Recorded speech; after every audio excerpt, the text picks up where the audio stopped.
Shalom Bapak Ibu Saudara, kita jumpa lagi dalam renungan harian GP Grace Pangkal Pinang. Mari kita siapkan hati kita berdoa. Bapa kami dalam surga, kami mengucap syukur untuk hari ini. Kami selalu berterima kasih untuk semua anugerah Tuhan, karena kami menyadari kalau kami boleh ada sebagaimana kami ada saat ini. Semua karena kebaikan-Mu, semua karena anugerah-Mu. Bahkan dalam keadaan-keadaan pergumulan yang kami hadapi saat ini, Engkau selalu menopang kami. Janji-Mu yang membuat kami terus berpengharapan. Engkau Allah yang tidak pernah meninggalkan kami. Untuk itu kami selalu merindukan tuntunan-Mu, firman-Mu, biar menguatkan diri kami untuk kami boleh hidup sebagaimana seharusnya kami hidup sebagai anak-anak Tuhan. Berkati kami semua, demi nama Tuhan Yesus kami berdoa. Amin. Saudara, Matius 26 ayat 41a, berjaga-jagalah dan berdoalah supaya kamu jangan jatuh ke dalam pencobaan. Kita sudah kesekian kalinya berbicara tentang topik ini. Tuhan Yesus memerintahkan kita untuk berjaga-jaga dan berdoa supaya kita jangan jatuh ke dalam pencobaan. Perintah ini sangat serius, saudara. Tetapi seringkali kita menganggapnya ini bukan masalah serius. Mengapa hal ini bisa terjadi? Hari ini saya mengajak kita untuk melihat sisi dari kurangnya kuasa yang kita miliki dalam diri kita. Biasanya, yang pertama, saudara, kita terlalu yakin pada kekuatan diri kita sendiri. Keyakinan seperti ini justru menjadi kelemahan kita.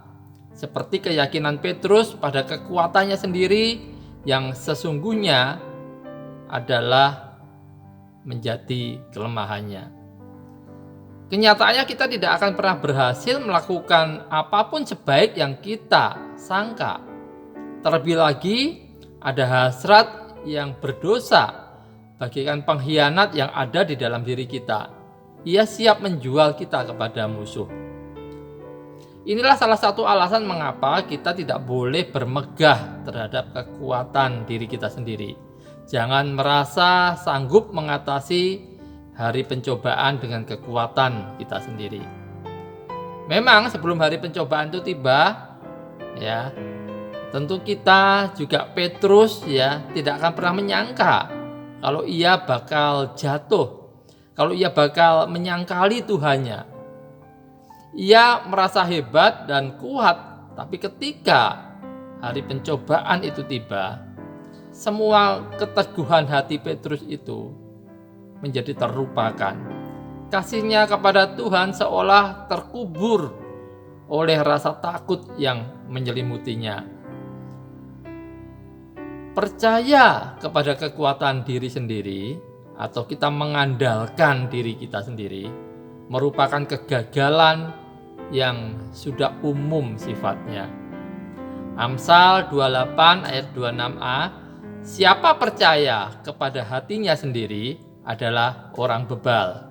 Yeremia 17 ayat 5, terkutuklah orang yang mengandalkan manusia, yang mengandalkan kekuatannya sendiri, dan yang hatinya menjauh daripada Tuhan. Saudaraku, bukankah seringkali kita merasa cukup kuat, cukup hebat untuk menang, tidak mungkin kalah terhadap pencobaan, kita menyepelekan segala sesuatu karena kita merasa diri kita mampu. Kita merasa diri dewasa rohani, kita merasa diri orang bijak, orang baik. Saudara, tetapi sebetulnya motivasi apa yang ada di balik semua ini? Mungkin yang pertama, masalah reputasi. Misalnya saudara punya nama baik dan penghargaan, saudara dikenal selama bertahun-tahun sebagai jemaat yang setia, orang Kristen yang baik, orang Kristen yang taat. Mungkin saudara punya prinsip lebih baik mati daripada kehilangan reputasi di kalangan jemaat.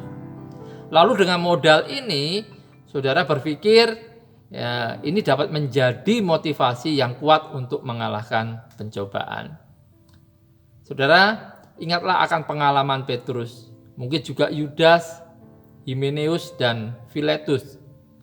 Mereka yang awalnya punya reputasi yang baik, tetapi mereka mengalami kejatuhan pada hari pencobaan. Yang berikutnya mungkin masalah hati nurani. Kita merasa memiliki hati nurani yang baik, yang ditandai dengan damai sejahtera. Kita berpikir, selama saya mengalami damai sejahtera, berarti semua baik-baik saja. Saya tidak jatuh dalam pencobaan. Tetapi masalahnya, ada kalanya kedamaian hati nurani seseorang merupakan rasa damai yang palsu. Sesudah Daud berbuat dosa terhadap Batseba, sebelum Nabi Nathan menegurnya, Daud mungkin merasa damai, tapi itu damai yang palsu. Dan yang lebih celaka lagi, kalau ada orang yang belum beriman secara benar dan mengira bahwa dia sudah berdamai dengan Allah, ya dia merasa damai. Semua damai seperti itu adalah damai yang palsu. Memang kedamaian hati nurani merupakan bagian dari baju perang dalam tanda kutip yang diperlukan untuk mengatasi pencobaan. Namun jika itu merupakan satu-satunya senjata kita yang kita gunakan untuk berperang, maka pencobaan akan dapat menemukan banyak celah yang lain yang tidak terlindung. Saudara, berikutnya mungkin motivasi kita ini dari takut mendapat malu. Perasaan ini dianggap sebagai dorongan yang cukup kuat untuk dapat berdiri teguh pada hari pencobaan. Mungkin sedikit membantu jika diterapkan pada pencobaan yang melibatkan dosa yang terbuka, yang dapat dilihat semua orang.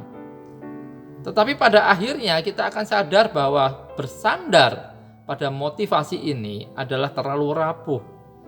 Tidak akan sekuat seperti yang kita sangka. Motivasi berikutnya yaitu kesadaran berdosa terhadap Allah. Ini tentu kesadaran yang sangat baik. Ini nampak seperti perlindungan yang kuat terhadap hari pencobaan. Kita berpikir, bagaimana mungkin saya akan berbuat dosa terhadap Allah yang sudah menyelamatkan saya? Tetapi kenyataannya perlindungan ini pun tidak cukup kuat untuk mengatasi hari pencobaan. Kita dapat melihat bukti yang menyedihkan atas kegagalan anggapan ini. Orang-orang percaya yang setia telah jatuh dalam dosa. Pencobaan telah mengalahkan perlindungan ini. Maka pada bagian ini, hari ini, mari jangan andalkan kekuatan diri sendiri untuk menghadapi hari pencobaan. Pergunakan sarana yang telah Allah berikan. Berjaga-jaga dan berdoalah setiap waktu. Andalkan Tuhan. Hiduplah senantiasa bersandar pada Tuhan, bersandar pada anugerahnya, tuntunannya, berjalan dalam terang firman-Nya. Selalulah memiliki relasi yang dekat dengan Tuhan. Sebagai wujud kita benar-benar menyadari kita lemah, kita perlu Tuhan yang kuat. Amin. Tuhan Yesus memberkati.